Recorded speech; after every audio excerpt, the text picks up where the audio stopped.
Sheng Yeo from OrionVM. Welcome to our show here at Ignite in Infra AI. Hi, Keith. How are you? Thanks for having me here. No, it's my pleasure. Hey, a real technical question. Yes. What is OrionVM? So OrionVM is a cloud infrastructure provider. We write really amazing virtualization software, and we're now using that to help virtualize and cloudify the GPU age. That sounds exciting. Hot area right now. Yeah, definitely. We're seeing a lot of demand from GPU providers, data centers, and application providers to help them with their cloud journey. Good.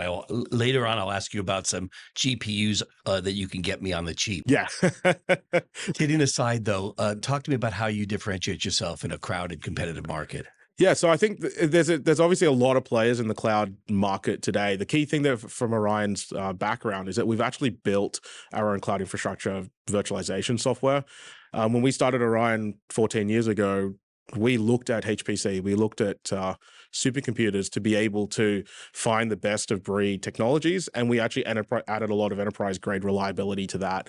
Roll forward 10 years, that same technology is incredibly relevant for AI, and AI is very much like a HPC environment. So for those who don't know, HPC is high performance computing. We think of AI as actually the movement that's actually moving a lot of the demand for HPC into the enterprise space. Right. So a lot of the technology that was built for supercomputers is now becoming incredibly relevant because AI is effectively a supercomputer behind it. Brilliant.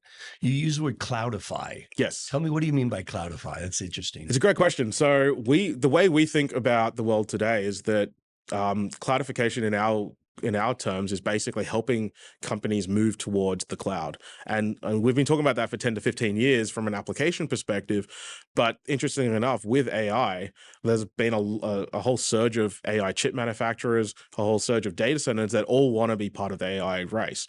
And a lot of them are actually winding the clock back to delivering infrastructure as bare metal with no automation and orchestration. So when we generally use the term cloudify, we mean actually bring those providers forward into the cloud age. So we think about chip to cloud, data center to cloud, as well as application to cloud. And so the idea is really helping those providers deliver things as a subscription rather than another box, another chip that they would have to sell to their customers. Cool. So how many companies are still on-prem with their stuff? And because the assumption I have is everyone's moved already to the cloud. Yeah, it's a great question. And the enterprise world is primarily moved to the cloud. But what we're seeing is a massive shift back to actually moving to on-premise and private data centers. So a good example is I was talking to somebody at a big server manufacturer, and they were rolling out servers back into supermarkets. So supermarkets went through having on-premise servers, moving it to the cloud, and now with AI facial rec, AI loss prevention, as well as self-checkout terminals, they all need on-premise infrastructure to make that decision real time if that guy should be allowed to walk out from the shop, right? And so that's the challenge with AI is the amount of data is so big that people are moving the compute back to the data rather than the data to the cloud. And so that's the shift. So you'll probably hear a lot in the market today about moving AI to the edge or infrastructure to the edge. And so a lot of it's doing a full 180 back towards being on premise. Interesting. Tell me about Blaze and Polaris. Yeah. So as you asked before about cloudification, we work with Blaze and Polaris as two example customers of ours that we're allowed to talk about. Blaze, for example, is a very efficient AI inferencing chip. They've built an alternative for video and image recognition as an alternative to using a GPU. And so with Blaze, what we've done is they've traditionally sold their hardware as a chip. And the challenge with that is a lot of people that want to prototype and work on it and develop are used to a cloud model. The world's been taught over the last 10 years to use everything under the cloud. And so what we help Blaze do is cloudify their chip. We virtualized it, we pushed it into our cloud, and now both Orion and Blaze are able to sell cloud servers with their GSP enabled and virtualized within that environment. It's funny too, because again, to just a modest student of this, NVIDIA owns the world of AI chips. Yes. But now we're talking about custom chip development and taking niche kind of approach. For sure. So I think the way I like to tell the story for this is previously, when NVIDIA released a lot of the GPUs, people referred to them as GPUs or general purpose GPUs, and they're exactly that. They're very great general purpose chips. But what ultimately ends up happening is people are building specific ASICs for specific workloads. So and it's all about efficiency. If you're trying to process video feeds for For video, for threat detection, for example, you can do that more efficiently on an ASIC that's been designed for video and not waste all the other components that you would have on a GPU. And so what we're seeing is a lot of money and capital going into developing custom chips for specific workloads. Huge expense, Yeah. huge market, Yeah. huge growth. So what do you see happening? How do you see this market playing out? Is it going to continue to expand and get more competitive? Yeah, definitely. So I think the same thing that happened with cloud is going to happen with AI. There's going to be a lot of consolidation, a lot of players that come, a lot of players that go. But I think ultimately what's going to end up happening, as it does in every kind of revolution that goes through, is the industry will settle on a couple of leaders and they'll become the standard. And I think then you end up with the equivalence of the existing hyperscalers, but for the AI race. Hyperscalers continue to shift around a little bit. They Do do. you think we'll see one dominant player and then everybody else, below that, or will there be competition at the NVIDIA layer?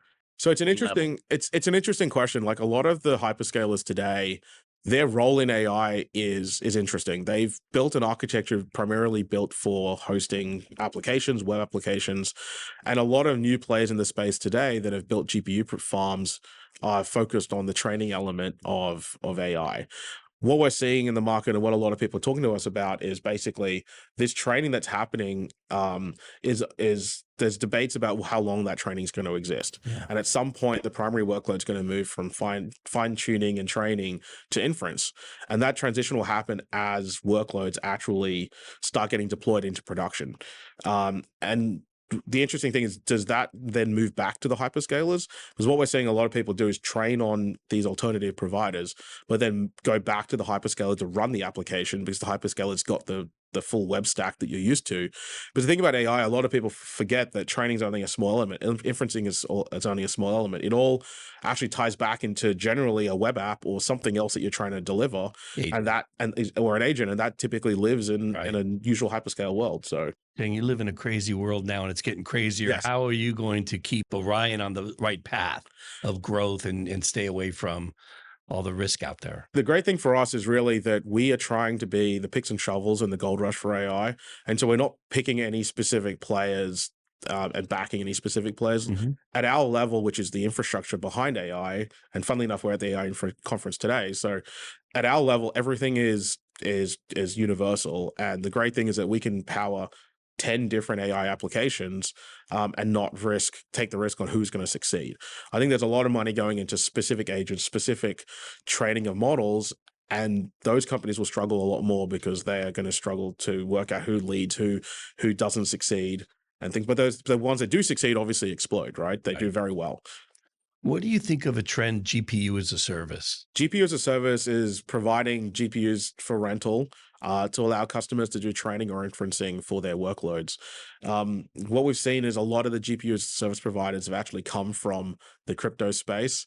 A lot of the first GPU as a service providers had power rights, data center rights, and everything from the crypto world for cryptocurrencies. But the challenge is actually these days is there's two distinct types of GPU providers. There's the people that have built infrastructure primarily for enterprise, and then there's the other people that have come from the crypto world where we've heard of challenges of being able to keep reliability up in the data centers and the able to cool that infrastructure because running a mission critical workload was never their bread and butter. And so we're seeing, and eventually those two worlds will converge and we'll go from there. Takes a little pressure off though, moving from CapEx to OpEx and letting me rent and get charged on a per use basis. Yes. So one key thing that we're seeing with GPU as a service providers is we almost think of it as a regression to some level. The whole world over the last 10 years has moved to virtualization, to automation, and being able to deliver everything as an API. And with GPU as a service providers, most of them are delivered as bare metal. They're delivered as someone's going to the data center, they're cabling a server, they're giving you a cluster. But the biggest issue that people are having with that is that cluster is fixed and it's built for purpose A, and it's very hard to recompose that environment. So what we're seeing the demand for actually is the second wave of virtualization, as we like to call it, which is virtualizing the GPU farms rather than virtualizing the CPU farms. And so that's where Orion plays. Orion is effectively taking all of our smarts and learnings in virtualization and applying it to AI infrastructure And the biggest demand we're seeing is the ability to take a GPU as a service farm and virtualize it for that particular provider to be able to sell infrastructure to multiple customers, to be able to take a large cluster and chop it into 3 or 4 smaller ones. A great example is actually in the research space, the medical space. A lot of people are looking towards GPUs to be able to help with things like cancer research, to be able to look through large amounts of data to analyze trends in medical data. But the challenge is a lot of those research orgs want to build one GPU farm, and they need to be able to share that. Historically, sharing those clusters has been done by time sharing, like with traditional supercomputers. But if you can virtualize an environment, you could have 1 week where a researcher had the entire cluster, the next week where 4 researchers sharing a quarter each. And I think that's where Orion's software comes in, is the ability to take one standalone cluster and virtualize it into multiple smaller ones, either for the requirement to divvy that up between researchers, or if you're a GPU provider, you want one client to be able to give it back to you and repurpose it for another client in a matter of minutes, rather than sending a team down to recable the entire data center. Wow. So that's what I mean by regressing. Yeah. Like, in a way that we did all of that in cloud, and we've gone back and lost all of that for AI. Because You kind of just have to update the playbook a little bit. Exactly. It's the same playbook, just replayed for the AI. Fascinating. Tell me, what concerns you, though? I mean, there's so much in terms of opportunity, but where are your concerns in the growth of the marketplace? So I think the concerns are really going to be about longevity of certain workloads. The first question I ask every time somebody comes to us with an opportunity is, one, who's paying the bill?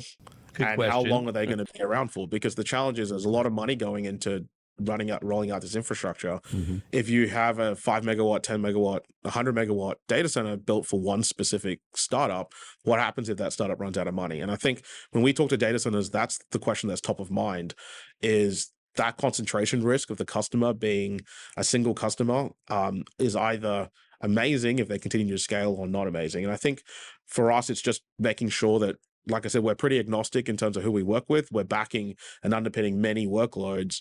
So I think that's the play a lot of people are taking. As long as you de-risk it by not going and concentrating all your workloads or customers into one bucket, then you can take a bit more risk and you actually go through and roll out infrastructure, but know that if client A doesn't use it, client B can use it. And I think that's the challenge actually with building things that are so specific. Like certain chip manufacturers are building things for a specific customer, and the challenge is what happens if that customer doesn't exist tomorrow. So Sheng, remind me again where Orion started and give me the path to where you got to today. So OrionVM was started by 3 very young founders. I laugh because Orion should have not succeeded, and we just kept pushing and pushing and pushing until we're here today. So OrionVM was started by 3 university friends in Sydney, Australia. And we said, all right, we're going to build a better cloud infrastructure. Very naive words for very young people back then. The average age of the founding team was 18 and a half. Oh, wow. And so if I was to start Orion again today, I don't know if we would. It's been such a journey, and we've learned so much. Orion's biggest challenge actually setting up was actually getting trust. As you can imagine, with a team that's average age was 18 and a half, pitching to very strict corporate businesses to host their mission critical applications, it wasn't easy. Like, our biggest challenge was actually convincing people that, okay, you can host your application with Orion and we'll do the right thing by you. And I think we just really had to prove it. The interesting thing about AI today is actually it's a lot easier to get started than cloud, because a lot of the workloads are not mission critical. A lot of the workloads now is if you're trying to train something and the cluster goes down, you restart it, right? For us, when we built this, we went down, e-commerce stores went down, transport networks went down, phone systems went down. And so I bet there's some good stories there. There are definitely, but the thing is that you just got to, I think from a startup perspective and from an Orion perspective, you basically just build from the ground up, and we look backwards and we say, hey, how's it already been such a long time? And you realize that you just keep building from strength to strength to strength, and making sure that you do the right thing by the customer. One thing that we're very cognizant of is always doing the right thing by our customers, and that has held us tried and true for the last 15 years as we've built the company. That's a good business rule to apply. Yeah, definitely. And something for everybody to pay attention to. Yeah. Well, thanks so much for sharing the story. It's really fascinating. No problems at all. Appreciate you having me on today. Yeah, and safe flight back to Sydney. Yeah, definitely. We're going there tomorrow. So I appreciate it. Oh, good. Well, thanks again for Thank you. Appreciate it.